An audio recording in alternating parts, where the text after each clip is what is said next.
Welcome to this episode of Capital and Country. In this episode, I discuss the Yoorrook Justice Commission and what led me to writing a letter to the King. We go through a deadly Blak reading list posted by VOUGE Australia, and we discuss NITAs leading the next generation. The first story, Australia at a crossroads, confronting genocide, committing to truth. Australia is living through a moment as fraught as it is urgent. The Yoorrook Justice Commission, Victoria's first Indigenous-led truth-telling inquiry, has laid bare a devastating conclusion that genocide was committed against First Nations people throughout the colony and state since 1834. Massacres, disease, sexual violence, cultural erasure, and forced child removals decimated communities. By 1901, Victorian Aboriginal populations may have fallen to a haunting 1 to 5% of pre-contact numbers. Coordinated action aimed at destruction of the social and cultural foundations of First Peoples. So I just want to go through the Commission's report to discuss some of the findings in more detail and some of the recommendations. I think this part of the report, given later my letter to King Charles III, it's worth just touching on this. So while Victoria wrestled with its own responsibilities, another silence settled like moss on old stone. In October 2024, King Charles III visited Australia for the first time as sovereign, the first reigning monarch to do so since 2011. In February of that year, Yoorrook wrote to His Majesty inviting him to meet with the Commission during his tour. Has described the potential engagement as a historic opportunity, a chance for the Crown to address its legacy of dispossession, violence, and cultural theft, to acknowledge the suffering inflicted by imperial acts, and to support the repatriation of First Peoples artefacts and remains from the United Kingdom. The Commission drew on a long history of petitions to the Crown, including William Cooper's 1938 appeal to King George V, which called on the British monarch to intervene in the treatment of Aboriginal people in Australia. Cooper's petition was never passed on by the Australian government. History, it seemed, was being repeated. The King did not take up the offer to meet with the Commission. In the weeks following the King's visit to Australia, Commissioner Lovett was invited to Camp Sovereignty, a long-standing protest site at King's Domain in Melbourne. There, under the steady flame of a ceremonial peace fire, Uncle Robbie Thorpe reflected on the importance of truth, place, and unfinished justice. Once an Aboriginal reserve, the site stands as a reminder that sovereignty was never ceded. Uncle Robbie called for the renaming of the site and for the establishment of a First People Cultural Interpretation Centre. Truth made permanent and immovable. In the context of me writing a letter, it doesn't bode well for a reply from King Charles, but I think these are the types of things, if us as a country remain under the banner of the British monarch and as a colony, why should the head of the state not know about this, not know about the findings? And so I think that the more we can get things in front of him and his family, put the pressure on a little bit, the more likely it is that we're going to end up with, potentially some sort of result or some acknowledgement. But we wait with bated breath. I'm not sure that there's going to be too much of an outcome there. Now, I think the outcome of the report is really important. So the Yoorrook's inquiry revealed not only how systems had failed or been designed to fail, but also how First Peoples' culture and knowledges had endured despite every attempt to suppress them. The evidence presented to Yoorrook consistently revealed how present-day systematic injustices faced by First Peoples are deeply rooted in the colonial foundations of the state of Victoria. Invasion and the colonial laws and policies that followed it were predicated on beliefs of racial superiority. The systemic racism that persists today has its origins in colonial systems and institutions. By sharing these truths, Yoorrook helped the broader Victorian community see the connections between history and contemporary injustice. Understanding these links are essential to building a new kind of relationship, one forged in honesty, accountability, and justice. Yoorrook's recommendations were carefully designed to facilitate proposals for systematic change, including reforms to laws, institutions, and public systems.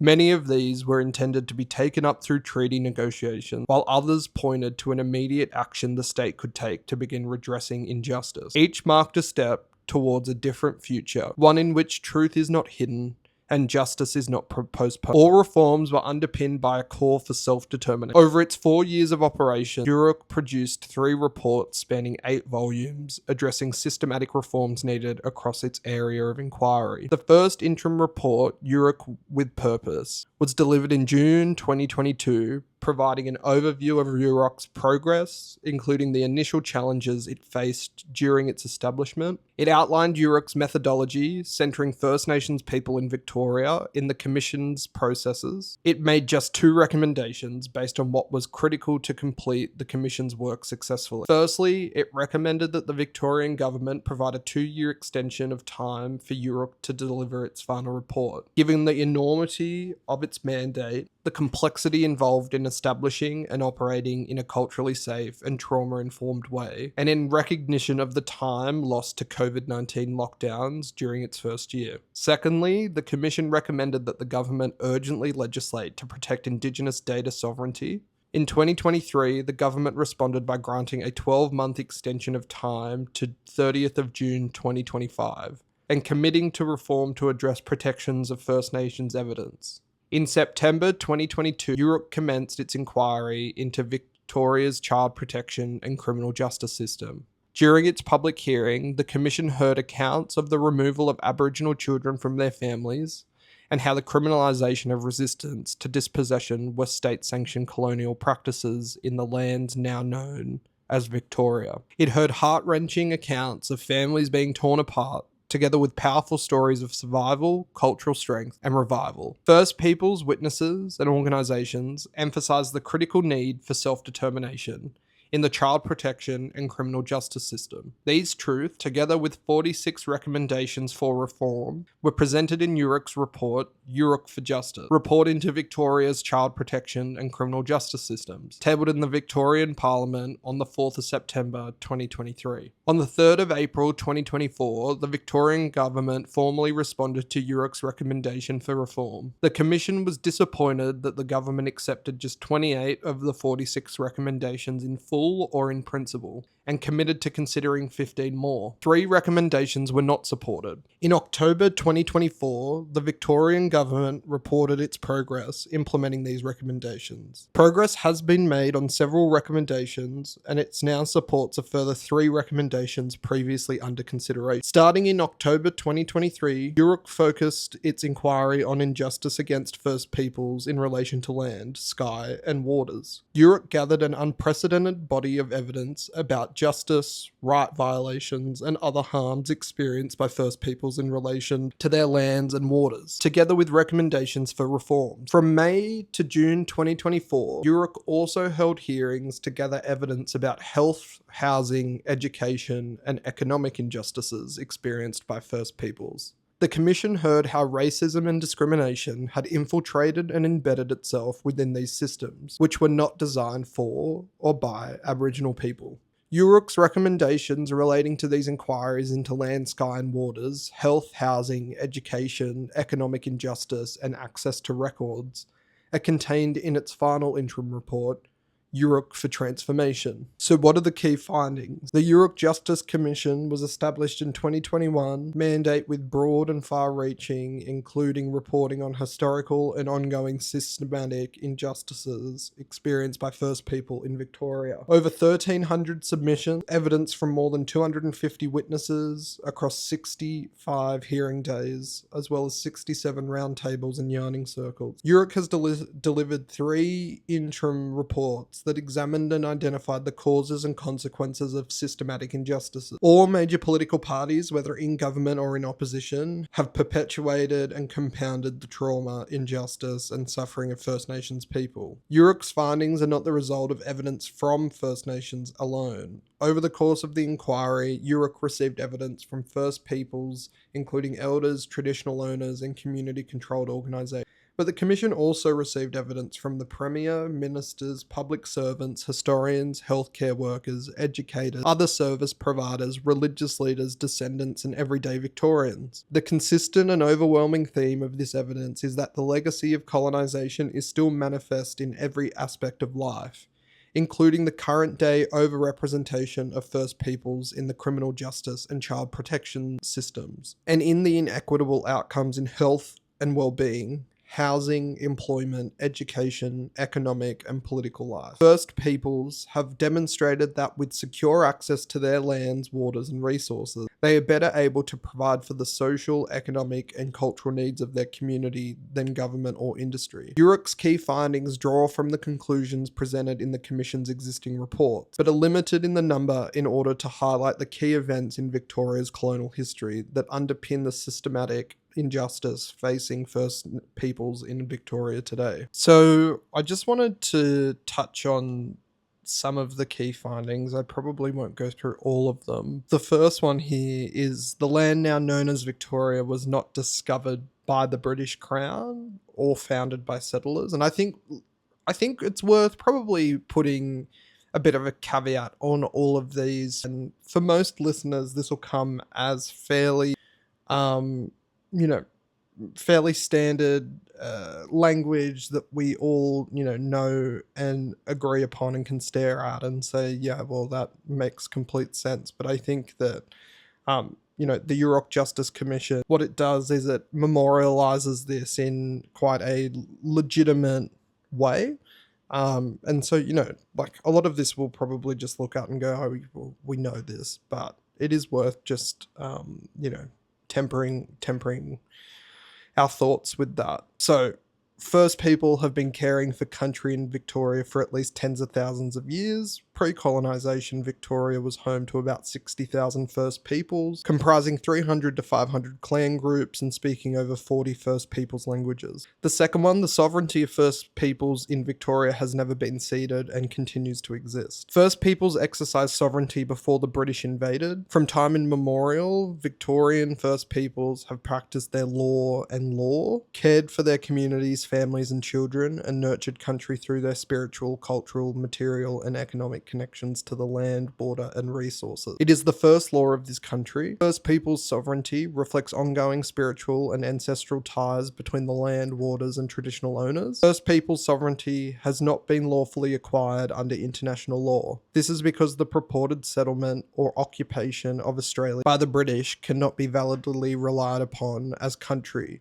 was already occupied. It was not terra nullius, that is, land belonging to no one. The initial occupation of land, now known as Victoria, by European settlers from 1834 onwards was illegal, rapid, and largely uncontrolled. After the initial settlement of Gujamara country in 1834, colonisers rushed to seize highly valuable grazing land and waters across the state, even when it was contrary to the laws of the colonial government. The discovery of gold in 1851 triggered another rapid increase in the population, with devastating consequences for First Peoples and their lands and waters. The taking of country and resources was violent, as First Peoples were displaced and massacred by European settlers in the pursuit of their land and waters. By the end of the 1860s, there had been at least 50 recorded massacres across Victoria, in which just 8 colonists were killed compared to 978 First Peoples. It is highly likely that this violence was significantly under-recorded. Correspondence between colonial authorities in Victoria and the British Imperial government reported on the scale of the violence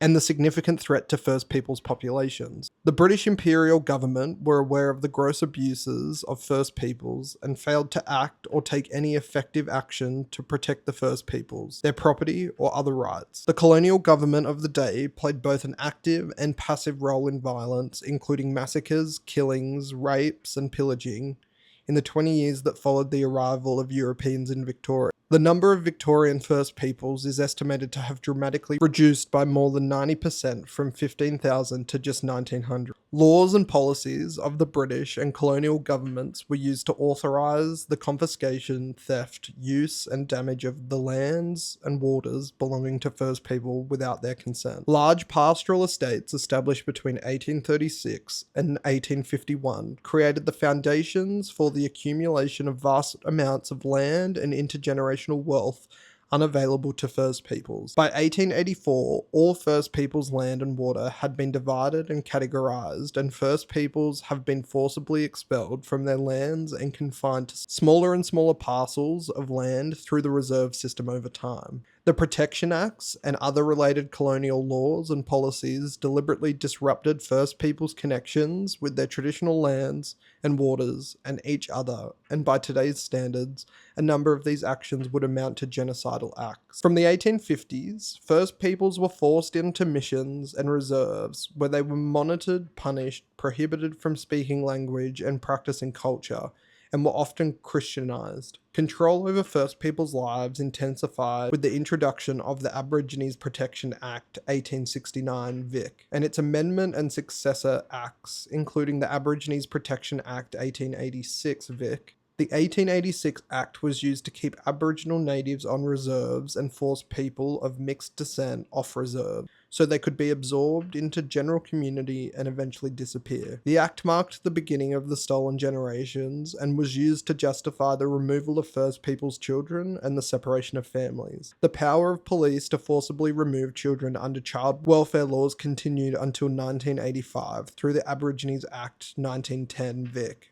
And Aborigines Act 57 VIC, and subsequent legislation. These acts caused significant and irreversible harm to First Peoples of Victoria. So I'm not going to touch on the remaining ones in much detail, however, we'll read their lead lines. Victorian First Peoples have demonstrated remarkable resilience in maintaining their identity, connection to country and one another. None of the wealth generated from the land and waters of First Peoples in the period since colonisation in Victoria has been directly shared with traditional owners. Colonisation is not only a historic event, but a process that continues to affect First Peoples in Victoria today. There is an unbroken line between past atrocious government actions and the experience for First Peoples today. First Peoples in Victoria have a fundamental right to self-determination and a right to redress from the harms caused by colonisation. Treaty is the best pathway to self-determination and must include redress for the harm suffered as a result of colonisation. Redress under the UN Declaration on the Rights of Indigenous Peoples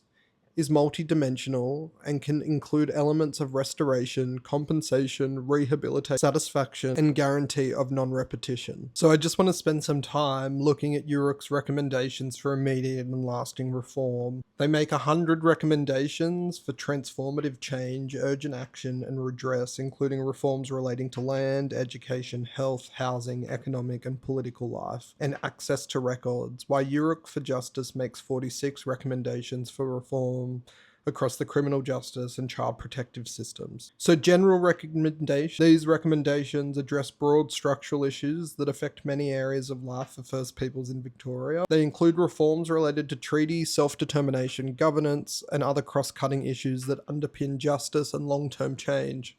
Together they support a foundation for lasting transformation informed by the truth shared with the Commission. The first recommendation, the Victorian Government must transfer decision-making power, authority, control and resources to First Peoples given full effect to self-determination in Victorian child protection system. Transferring or creating decision-making power includes, but is not limited to, system design, obtaining and allocating resources, powers of and appointments to bodies or institutions, and accountability and oversight functions, including new First Peoples-led bodies, oversight processes, or complaints. The criminal justice system recommendations. The criminal justice system continues to disproportionately harm First Peoples in Victoria. Yoorrook's recommendations in this area call for transformative reform to address systematic racism, reduce over-policing and incarceration, and ensure that justice systems uphold the rights, dignity, and self-determination of Aboriginal people. These reforms reflect the truth shared with the Commission and aim to build a safer, fairer future for all. Recommendation 27, the Victorian Government must establish and adequately resource a new independent police oversight authority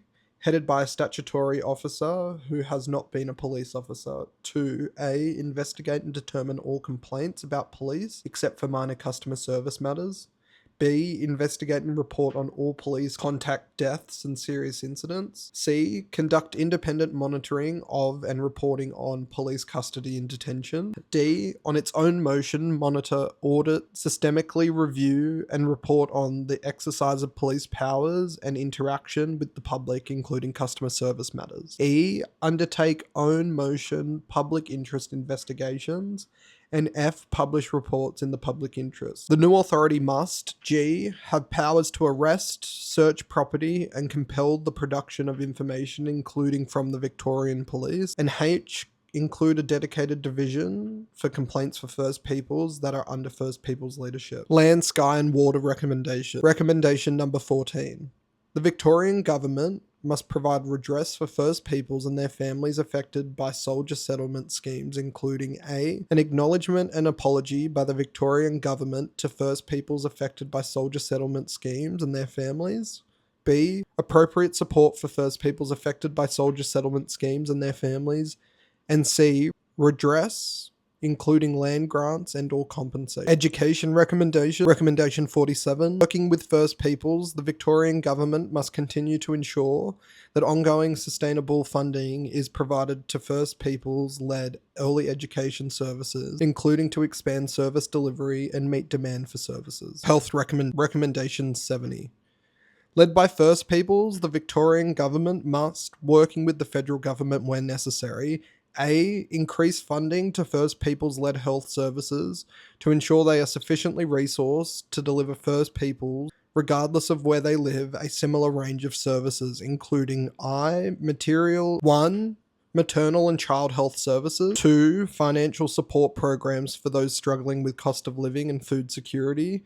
And 3. Alcohol and drug services, including withdrawal and residential rehabilitation services. And B. Fund First Peoples-led organisations to deliver 1. A holistic range of aged care services, both residential and non-residential. And 2. Palliative care services. Economic prosperity recommendations. The Victorian Government must A. Revise the implementation timeline and proposed goals of the Yuma-Yamamboy strategy, including developing a publicly accessible monitoring and accountability plan for the strategy. B. Incentivise major corporations in Victoria's private sector to embed more First Peoples businesses in supply chains. C. Change procurement monitoring and targets for a number of contracts to total dollars spent to accurately reflect investment. And D. Develop, resource and implement an Indigenous preferred procurement program. Political life recommendation. Recommendation 96. The Victorian Government must negotiate with First Peoples the establishment of a permanent First Peoples representative body with powers at all levels of political and policy decision making. Redress recommendation. Recommendation 99.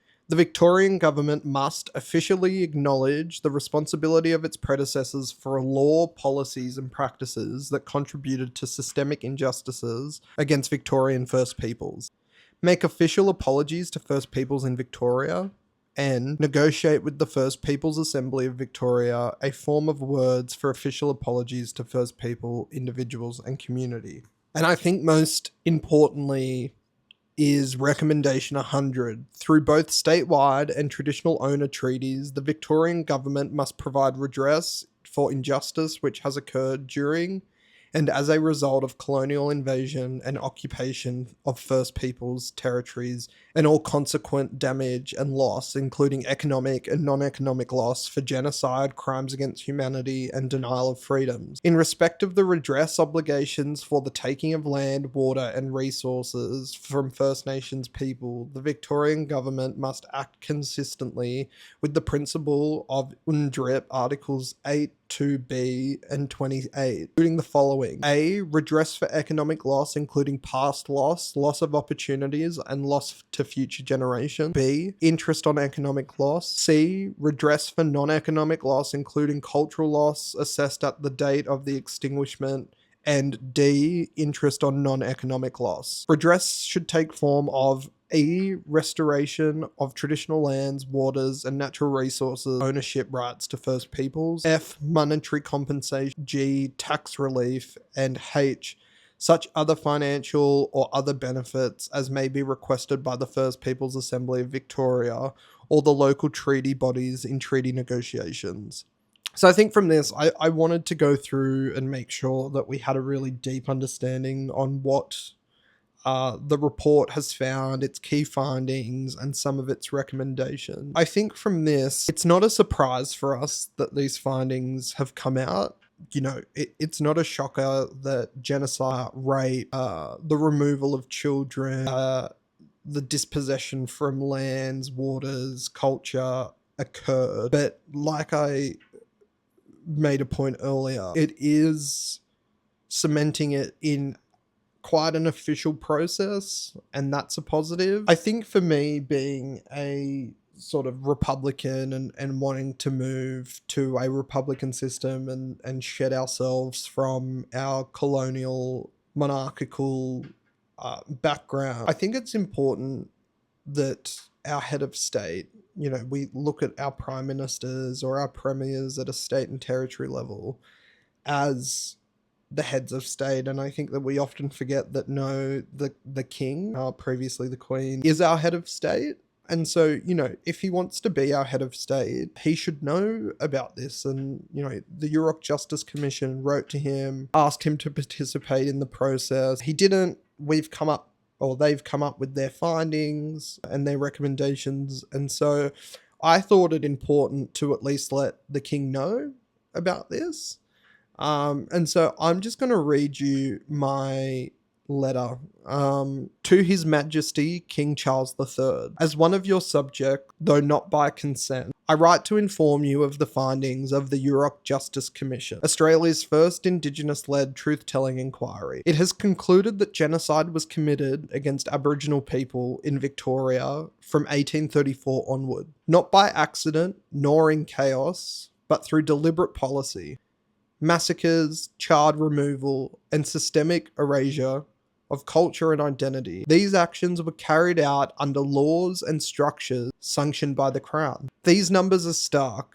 By federation, in 1901, Victoria's Aboriginal population had fallen to just 1 to 5% of pre-contact size. The Commission recorded at least 40 massacres across the state in the space of 14 years. Thousands of children were forcibly removed from their families under protection laws that enabled cultural dislocation and generational trauma. The report offers 100 recommendations, from constitutional recognition and redress to the overhaul of school curricula, yet its most important offering is a simple one: the truth. The Commission concluded that these actions constitute genocide, not as a metaphor, as legal and historical facts. This letter is not only mine, it echoes one sent by my third great-grandmother Jane Duran to your great-grandfather King George V on the 14th of June 1926. She wrote on behalf of Aboriginal children in Bateman's Bay who had been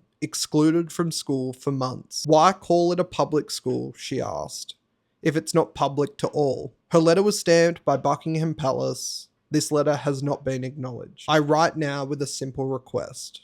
Do not repeat that silence. You are not to blame for this history, but you are its inheritor. With that comes an opportunity, the duty even to speak with honesty and humility. Acknowledgement alone will not undo the past, but it may help us walk into a future where history is no longer ignored and dignity no longer denied. Truth-telling is already underway in the country. It seemed only right the Crown be informed. Respectfully, Harry Stewart, Ewan and Tharawal Man. And for anyone who has not read the newsletter or has not seen the post, if you want to track the letter, the AusPost tracking number is EJ3406968330AU. Like discussed, I don't have much hope that the letter will be responded to. I don't even know if I will get it back with a stamp saying,